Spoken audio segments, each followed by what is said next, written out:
This person could have stood in a crowded room with a poker face and told everyone in a perfectly even voice that everything was fine.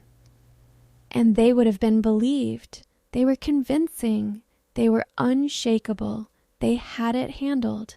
And then there is the version of them tonight, somewhere quiet, trying to read, trying to think, trying to do anything at all, and failing.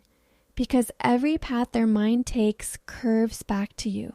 Those are not the same person. Something happened between then and now. And I need to tell you the truth immediately because a title is not dramatic and I am not going to soften it. The reason that steady, controlled version of them does not exist anymore is you. Not because you chased them. Not because you pushed. Not because you tried to be impressive. Because of the way you are without trying. That dry, unbothered delivery. That humor that sounds like you are just stating a fact. That quick wit you barely register as anything special.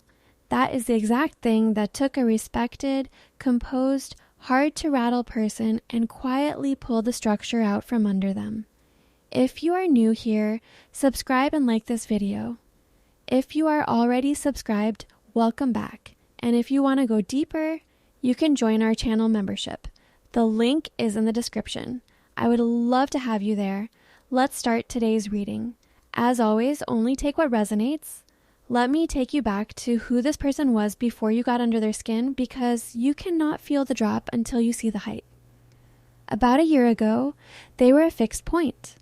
The person people looked to when something went wrong. The one whose opinion settled the room. The one who could make a decision quickly and carry it without flinching. They were respected. And I want you to hear that clearly because respected is not the same as loved. It is not the same as seen. Respected means people trust your competence. It does not mean anyone has ever been let inside you. And this person had built their life to make sure no one ever got in. Surface command, no openings, calm, measured. The person who never needed anything from anybody. But here is what is coming through so strongly, it is almost loud. That calm was not peace. It was a barrier. A beautifully maintained, carefully reinforced barrier.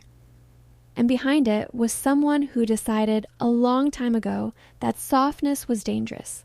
They lived disciplined, structured, controlled, accounted for. No gaps, because gaps are where feelings creep in. And for years, it worked. It made them effective. It made them admired. It gave them status. It gave them that level voice that could stabilize a whole room. But it did not make them feel like a whole person. They built a life that functioned perfectly and felt like almost nothing. That is the before. Now I want to turn the reading to you because you have been carrying a truth about yourself the wrong way for a long time. At some point, you stopped performing for approval. I do not know exactly when it happened. Maybe it was one season that snapped something. Maybe it was a slow wearing down across years of being slightly too much for some people and never quite enough for others.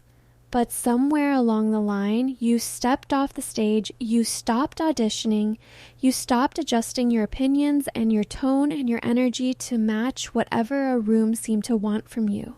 And I want to say this carefully. That shift did not come for free. You paid for it. There was a time when being fully yourself cost you something real, and you decided the cost of pretending was worse. That is not a tragedy. That is a skill, a hard-earned one. And most people never develop it. And it produced something in you that you genuinely do not see clearly. Your humor. That dry, sideways way you have of saying things. You think it is nothing. You think it is just how you talk. Sometimes you even think it is the thing that makes you hard to read. But I need you to understand where it actually comes from. Your humor is dry because it is honest. It is what truth sounds like when you stop decorating it. You are funny in that understated way because you are not performing. You are not trying to be chosen. You are not trying to be liked. You are just telling the truth at a slight angle. And the truth told at a slight angle, is disarming to a certain kind of person. You are rare in a way you have stopped noticing. You are unmistakably yourself in a culture that rewards edited versions. People feel that on you. They cannot always explain it, but they feel it. Now put the before version of this person in a room with you and watch what changes. They came into closer contact with you while they were still fully inside that controlled, fenced-off life. And the first thing your humor did to them was something almost no one had managed in years. It made them laugh before they decided to. Do you understand how significant that is for a person like this? They manage their reactions. They choose their expressions. They calculate what to show. And then you said something dry, offhand, probably something you do not even remember. And they laughed, a real laugh, the kind that escapes before control can approve it. In that half second, they were not the composed, respected one. They were just a person, caught off guard and genuinely delighted. And it scared them, because they had not been caught off guard in a long time. And some part of them knew immediately that they wanted it to happen again. That is when the timeline split. That is when the before version of them started to disappear. Because after that, it happened slowly and without their permission. They started noticing you differently. Not like a colleague, not like an acquaintance. They started tracking you. Your humor became something they listened for. They would be in the middle of their structured, controlled day, and a part of their attention would quietly detach and wait. Wait to see if you would say one of those dry, sideways truths, because when you did, it was the realest moment in their day. And they did not understand why. They are someone who has kept their attention on a leash their whole life, and now their attention has a mind of its own, and it keeps walking straight to you. So let me take you inside where they actually are tonight. Right now, this person cannot focus, almost literally.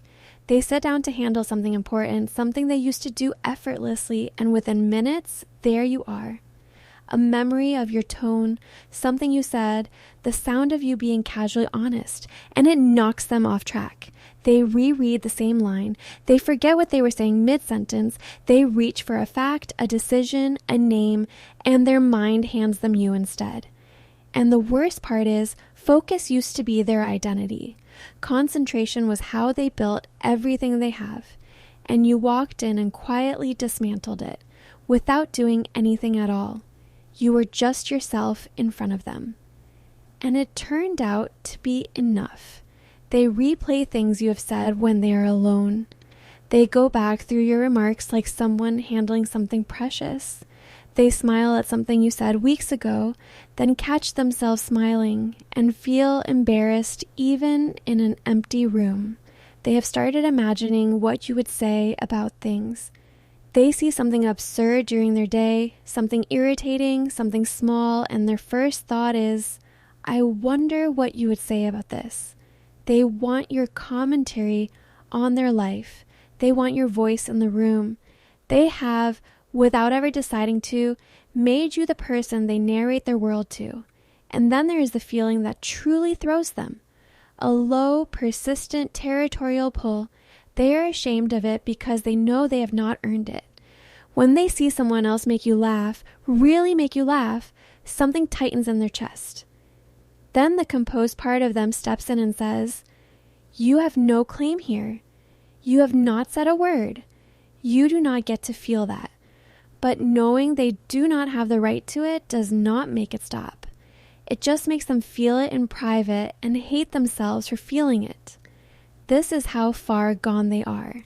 They are jealous of strangers over a person they have never told. And I need to be direct about another layer of this. It is not only in their thoughts, it is in their body. When you are near them, something in them changes register. Their awareness narrows. They know where you are in a room without looking. They notice their voice softening when they speak to you. They feel a warmth and a nervous alertness move through them. And for someone who has spent years being measured and contained, that physical response is disorienting. They do not have a category for it. They cannot file it under work or friendship or anything tidy. Their body made a decision and is informing the rest of them after the fact. Now I want to slow down because underneath all of that noise, there is one quiet image they keep coming back to. And it is small enough that they would be embarrassed to admit it matters as much. It is not a grand fantasy. It is a walk, just a walk with you. No destination, no plan, no reason. Late afternoon light, maybe early evening. The two of you moving unhurriedly down an ordinary street, talking about nothing important, then not talking at all, and the silence being comfortable instead of something to fix. And in that image, your hand and their hand are close, not held, just close. Close enough that the backs of your fingers almost brush with each step. Close enough that the whole walk carries the question of whether one of you will close that last small distance. That is it. That is the fantasy. Not conquest, not triumph. A simple walk and a hand they are not practiced enough to reach for. And the reason that tiny image has such a grip on them is because it represents the one thing their disciplined life was designed to avoid. Being soft, being unhurried, being seen with nowhere to be. If this is landing somewhere real in you, I want you to do something for me. In the comments, tell me about your dry humor. Tell me the kind of thing you say that makes people do a double take, or just type the words, they laugh before they're meant to. Because I read these, and I love feeling who is out there. And if my voice is bringing you something tonight, tap like and subscribe if you have not yet. It helps these readings find the people who need them. Now let me take you to the piece you have been waiting for. You are wondering why, if all of this is true, they have not done anything. Why they have not said a word. Why a respected, decisive person has been sitting in silence for so long. And I need you to hear this clearly. The obvious answer is wrong. It is tempting to assume they are just shy or scared or unsure how you would respond. That is not it. The truth is heavier. They have not spoken because of how much it weighs. Think about who they are. This is someone who made a life where almost nothing truly mattered personally because they kept their world arranged so that nothing could. And then you happened. And suddenly there is something that matters enormously, and they do not have the skill for it. They spent the years other people spent learning vulnerability, building reputation instead. So now they are standing in front of the most important door of their adult life, completely under-practiced at opening doors like it. Their silence is not absence of feeling, it is the opposite. It is a person frozen by the sheer size of what they feel, terrified of doing it clumsily, because doing it clumsily and losing you is a future they cannot make themselves walk toward. They would rather hold still than risk mishandling something this rare. And there's another reason they stall. To say this out loud to you, they would have to admit, first and worst to themselves, that the controlled, self-sufficient life they were proud of has a person-shaped gap in it. They would have to confess that the barrier did not protect them. It just kept them lonely on schedule. Speaking to you would not just be a confession of feelings, it would be a confession that the whole architecture of who they have been is incomplete. So they hover, they circle, they get close, then retreat into competence. But understand what that hovering actually is. It is not them choosing against you. It is them slowly rebuilding themselves around a truth they can no longer deny. Now, I want to widen this out because this reading was never only about romance. The same quality in you that dismantled this composed person, the refusal to perform, the honesty disguised as humor, the steadiness of being unedited, that quality is about to open doors in your life that have nothing to do with love at all. I am being shown a long-awaited opportunity arriving. and I want to be specific because vague does not help you. This is something you have wanted for a long time. Maybe so long that you train yourself not to expect it anymore, the way people do when a hope goes quiet from waiting. It connects to your work, or a direction you wanted your life to move in, or a recognition you should have received and did not. But it is coming.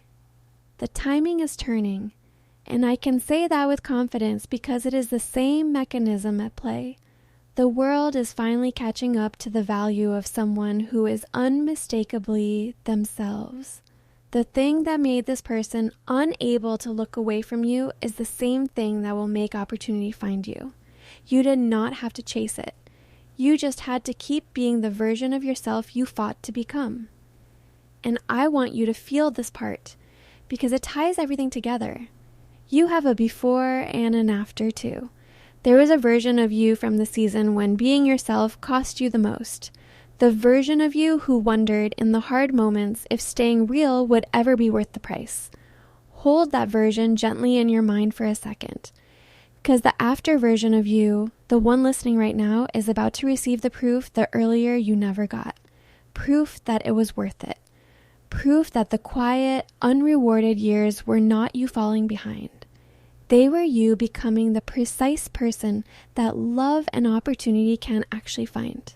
Your before paid the bill. Your after is about to be handed the receipt with interest. So here's where I leave you. This situation is not stuck. Even if the silence makes it feel that way, it is moving. The composed before version of them is gone. It cannot be rebuilt. And every day that passes makes it harder for them to ignore the gap between who they were and who they have become. They are being carried toward a point where the weight of staying quiet outweighs the fear of speaking. You may feel it before it is announced, a softening, a question that gets slightly more personal, a reach that is clumsy precisely because it is real. Do not mistake clumsiness for a lack of feeling. With this person, clumsiness is the feeling, a fluent, controlled person being turned into an amateur by how much they care. But the real story tonight is not them. The real story is you, the woman who, somewhere back in her life, made the hard decision to stop performing for approval, and who has spent a long time quietly wondering if she chose right. Let this be your answer. Someone respected and capable has had their inner world rearranged, not by your effort, not by your performance, but by the unedited truth of you. You did not do anything to earn this except refuse to be anyone else. So, whatever it costs you on the hard days to stay exactly who you are, I need you to hear this tonight. You are not too much. You never were. And the proof is already moving toward you, wearing more than one face. Stay real. Stay unedited. It has been working this whole time, even on the nights it felt like it was costing you everything. If this reading brought something true into your evening, a super thanks would mean the world to me, and it helps me keep showing up here with these messages.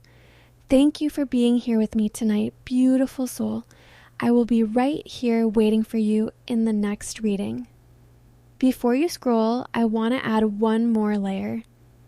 Because some of you heard this and thought, yes, but I do not want to be the thing that breaks someone. I do not want to be the reason they fall apart. So let me tell you what is actually happening. You are not breaking them. You are showing them the difference between control and safety. They were stable because nothing touched them. You are the first thing that has. And that feels like losing stability when you are used to living numb. But what is coming through is this. They are not unraveling into chaos. They are unraveling into feeling. And that is not destruction. That is recovery. Now, I need to talk to the ones who are tired, because it is one thing to be the person someone thinks about. It is another thing to live inside someone else's silence. If you have been carrying the weight of their staring, their hovering, their half attempts, their sudden retreats into competence, you might be asking yourself a hard question. Is this real, or am I imagining it? Is this connection actually here, or am I just romanticizing someone who will never speak? And I want to be careful because I am not here to sell you fantasy. So here's what I can say. There are two kinds of silence. One is empty, the other is charged. Empty silence feels like you are reaching into air. Charged silence feels like a room with a closed door and a light on behind it. You do not see what is inside, but you feel the heat of it. And this person's silence is charged. They're not indifferent. They are bracing. And the way you can tell is in the small failures. They slip. They lose their smoothness around you. They ask you something, then immediately regret how personal it sounded. They hold your gaze a beat too long, then look away as if they did something wrong. They remember things you said casually and bring them up later like it is nothing. They find reasons to be near where you are without making it obvious. And then there is the biggest sign. They do not try to impress you. They do not perform. They are already impressive and they know it. But around you, they do not know what to do with that, because the thing you respond to is not their status. It is their humanity, and they are not fluent in that language yet. So tonight, let me give you what you actually need.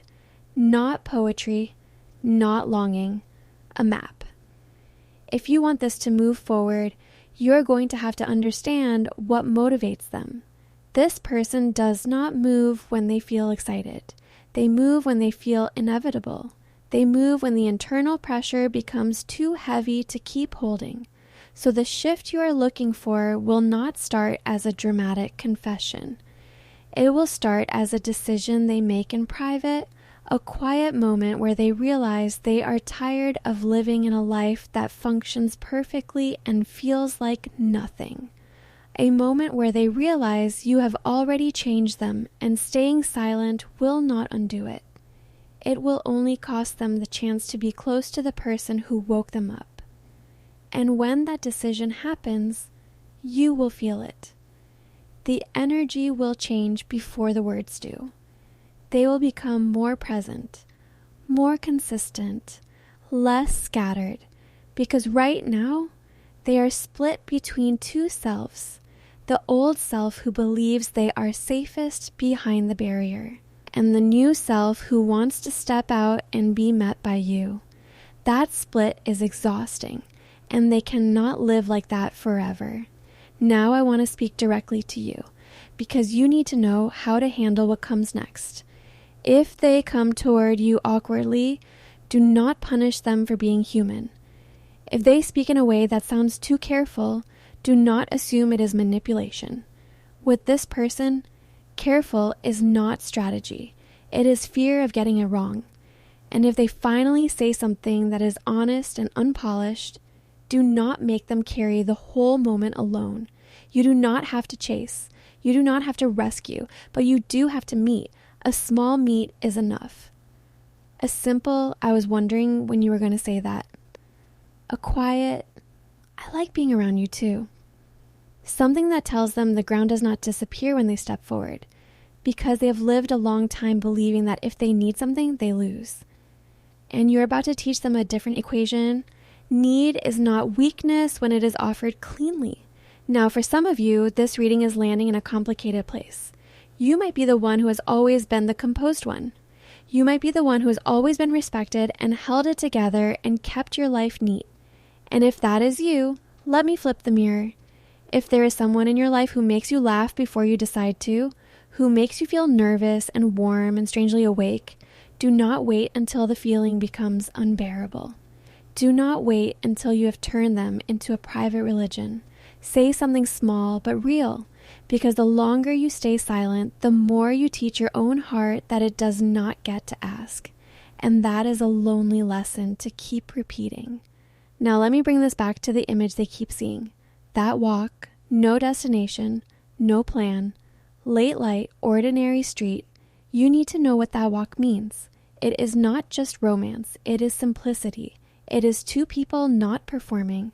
It is time spent without earning it. And for someone who has lived by achievement and control, simplicity feels like a risk, but it is also the first real form of peace they have ever wanted. So when they reach, it might not look like a reach. It might look like an invitation, a casual, do you want to get out of here for a bit? A simple, can I walk you to your car? A small, do you want to grab something after this? And if you want to know whether it is them trying or just being polite, watch what they do with the space. Polite people offer a question and move on. Trying people wait, they get still. They watch your face like your answer matters. Because it does. Now I'm going to end this the way I need to end it. You are not responsible for someone else's healing, but you are allowed to be the catalyst that shows them what they have been missing. You are allowed to be loved for the version of you that is real, not the version that performs, not the version that softens, not the version that edits. And if they are moving toward you, if the energy is building, if the silence is starting to feel like it cannot hold, let me tell you what to do. Stay exactly who you are. Do not get louder to force a reaction. Do not get colder to protect your pride. Stay steady. Stay unedited. Because the reason they're coming apart is the same reason they will eventually come closer. They finally met someone who is not asking them to be perfect. They met someone who makes real feel possible. And that is a kind of invitation a controlled person cannot resist forever. So if you feel the shift coming, do not fear it. Let it arrive. Let it be clumsy. Let it be honest. And if you want to anchor this reading, type one sentence. I do not perform for approval anymore. Say it like you mean it. Because the world is responding to that version of you now, including the person who used to be unshakable until you made them laugh before they were meant to. If this message hit you right where you needed it today, don't just scroll past it. Drop a comment and tell me what part resonated with you. It honestly means so much, and it also helps this reach the people who are meant to see it. And if you've been here for a while and you want to help keep these readings coming, you can support the channel through Super Thanks. Even a $20, $30, or $50 contribution genuinely makes a difference and helps me keep showing up with this content. Every bit of support is felt, and I'm truly grateful for it. Also, if you haven't subscribed yet, go ahead and hit that subscribe button. And share this with someone who might need this message today. You never know who's been asking for a sign and needed this kind of confirmation. And if you want to go deeper and be closer to this community, consider becoming a channel member. It's a really good way to stay connected and support the work at the same time. You guys, I truly love doing these readings for you, and I love what we're building here. Thank you for being here, thank you for watching, and thank you to every member and every person who supports in any way. None of it goes unnoticed. Sending you so much light, love, and positivity. I'll see you in the next one.